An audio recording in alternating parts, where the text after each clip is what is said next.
Just in, OFW Riyadh natagpuan na wala ng buhay sa mga nakakilala sa pamilya ni Kabayan Darlene. OFW si Riyadh, taga Kabankalan, Negros Occidental. Pakisabihan po agad ang pamilya mismo ni Kabayan para agad mailapit nila agad sa opisina ng DMW o sa kanilang lugar. Siya po ay natagpuan ng kanyang kasama sa kanyang kwarto mismo na wala ng buhay. Putang ina mo, no? Manang-mana kayo kay Surdo. Alam niyo ng patay. Hindi nyo man lang tinawagan ng DMW or OWA o Polo dyan sa Riyadh.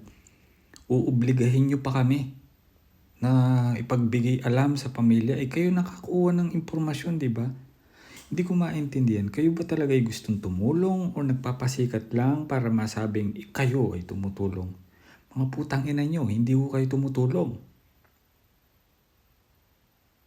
Sana sinabi nyo bakit namatay. Di nyo naiisip yun. Tanga na alam yung patay. Sana inalam nyo, sinabi nyo. Diba? Tsaka sana tinuro nyo kung paano kukontakin ng mga taong kakilala, yung pamilya, ang DMW, ang Polo, ang OWA. Wala eh, putang ina nyo talaga. No?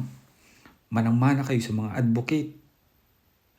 Pasimuno yung mga punyetang advocate na yan na kunwari tutulong. Pasikat lang sa internet.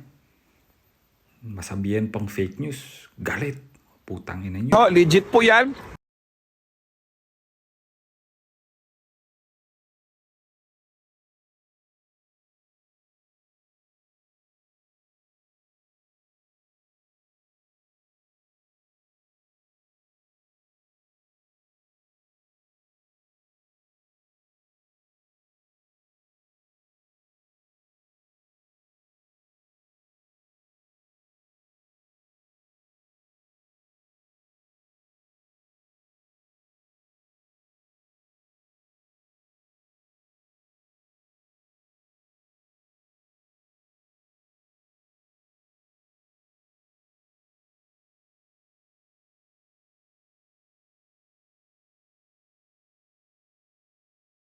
Yun.